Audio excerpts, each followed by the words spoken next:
Assalamualaikum teman-teman. Assalamualaikum warahmatullahi wabarakatuh. Nama saya Dwi Yonda Mufida. Saya bersama rekan saya yaitu Intan Kumala Eka Prasetya akan menjelaskan tentang layanan konseling kelompok, bimbingan kelompok, dan konseling individu. Nah, layanan konseling kelompok adalah layanan yang memungkinkan peserta didik atau masing-masing anggota kelompok memperoleh kesempatan untuk pembahasan dan pengentasan permasalahan pribadi atau melalui dinamika kelompok dengan tujuan agar peserta didik dapat memperoleh kesempatan untuk pembahasan dan pengentasan permasalahan pribadi itu sendiri. Nah, sedangkan bimbingan kelompok adalah layanan yang memungkinkan sejumlah peserta didik secara bersama-sama melalui dinamika kelompok mendapatkan bahan dan membahas pokok bahasan tersebut untuk pengambilan keputusan atau penambahan wawasan. Nah, layanan konseling individu ini adalah layanan yang memungkinkan peserta didik melakukan layanan langsung atau tatap muka secara perorangan untuk pengentasan permasalahan yang dihadapinya atau permasalahan pribadi. Nah, tujuan umum layanan konseling kelompok dan bimbingan kelompok adalah untuk berkembangnya kemampuan sosialis siswa, khususnya kemampuan komunikasi peserta layanan. Sedangkan tujuan umum layanan konseling individu ini adalah terentasnya masalah yang dialami klien. Dengan layanan konseling individu ini, beban klien diringankan atau kemampuan klien ditingkatkan atau potensi klien dikembangkan. Tujuan khususnya dari konseling kelompok atau bimbingan kelompok ini adalah terfokuskan pada terkembangnya perasaan atau pikiran. Yang kedua, terpecahkannya masalah individu yang berkaitan dengan dinamika kelompok itu sendiri. Tujuan khusus konseling individu adalah melalui layanan ini klien dapat memahami secara seluk-beluk permasalahan yang terjadi pada dirinya sehingga dapat lebih mudah dalam memecahkan masalah. Asas-asas yang dipakai dalam konseling kelompok dan konseling dan bimbingan kelompok yaitu kerahasiaan, kesukarelaan, keterbukaan, kegiatan, dan kenormatifan. Dalam konseling individu asasnya juga sama, tetapi hanya ditambahkan yaitu asas kekinian dan keahlian. Nah, cukup sekian penjelasan dari saya, dan berikutnya akan dijelaskan oleh rekan saya yaitu Intan Kumala Eka Prasetya. Terima kasih. Assalamualaikum warahmatullahi wabarakatuh. Perkenalkan, nama saya Intan Kumala Eka Permatasari. Saya dari program studi bimbingan dan konseling. Baik, di sini saya akan melanjutkan presentasi yang sebelumnya sudah dijelaskan oleh rekan saya yaitu Mbak Dwi Vida. Dalam poin selanjutnya saya yang akan melanjutkannya, yaitu pada poin komponen konseling kelompok KKP dan bimbingan kelompok BKP dan konseling individu KI. Dalam layanan KKP dan BKP berperan dua pihak, yaitu pemimpin kelompok dan peserta atau anggota kelompok. Yang pertama, pemimpin kelompok. PK adalah seorang konselor yang telah terlatih dan berwenang menyelenggarakan praktek konseling dengan cara profesional. Sebagaimana untuk jenis layanan konseling lainnya, konselor memiliki keterampilan khusus menyelenggarakan KKP dan BKP.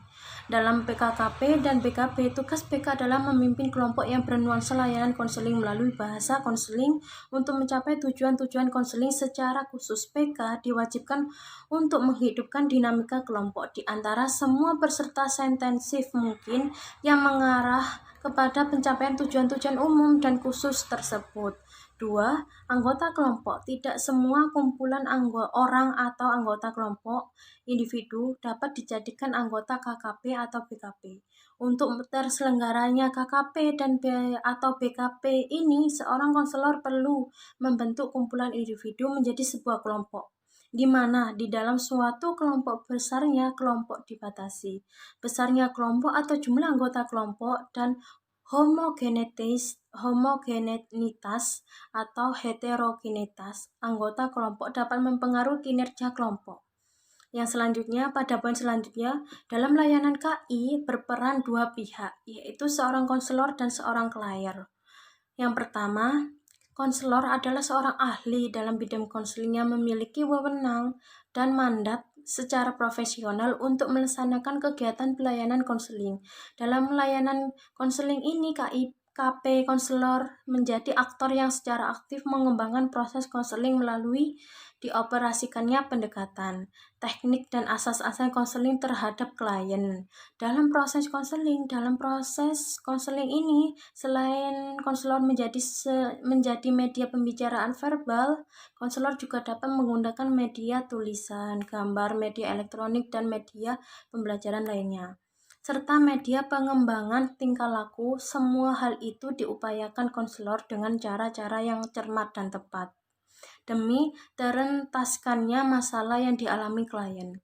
Yang kedua, klien adalah seorang individu yang sedang mengalami masalah atau setidak-tidaknya sedang mengalami sesuatu yang ingin ia sampaikan kepada orang lain. Klien datang dan bertemu konselor dengan cara yang berbeda-beda. Ada yang datang sendiri dengan kemauan yang kuat untuk memenuhi konselor, ada yang datang dengan perantaran orang tua atau orang lain, bahkan ada yang datang karena didorong atau diperintah oleh pihak lain. Kedatangan klien bertemu konselor disertai dengan kondisi tertentu yang ada pada diri klien itu sendiri. Selanjutnya, perbedaan dan persamaan konseling kelompok KKP, bimbingan kelompok BKP, dan konseling individu. Perbedaannya, tujuan khususnya pembahasan topik-topik umum secara luas dan mendalam yang bermanfaat bagi para anggota kelompok. Jumlah anggota dibatasi 10-15 orang. Fungsinya pemahaman dan pengembangan.